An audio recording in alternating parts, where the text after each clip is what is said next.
నీ గురించి ఎవరైనా చెడుగా మాట్లాడితే అస్సలు పట్టించుకోకూడదు.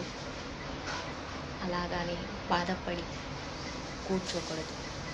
ఎందుకంటే గాడిదకి ఏం తెలుస్తుంది? గంధం చెక్క వాసన కదా! గాడిదలకు గంధం చెక్క వాసన అంటే తెలియదు. అది మనుషులకైతేనే తెలుస్తుంది. అలా మాట్లాడే వాళ్ళని గాడిద అని అంటారు కదా! అందుకే ఎవ్వరు మన గురించి ఎలా చెడు మాట్లాడుకున్నా మనం అస్సలు పట్టించుకోకూడదు. వాళ్ళని అలా వదిలేసేయాలి అంతే. ఎందుకంటే వాళ్ళు మనుషులు కాదు కాబట్టి. మనుషులైతే అలా మాట్లాడరు కదా! అందుకే ఎవరేమైనా పట్టించుకోకుండా మన పనేంటో మనం చూసుకుంటే సరిపోతుంది.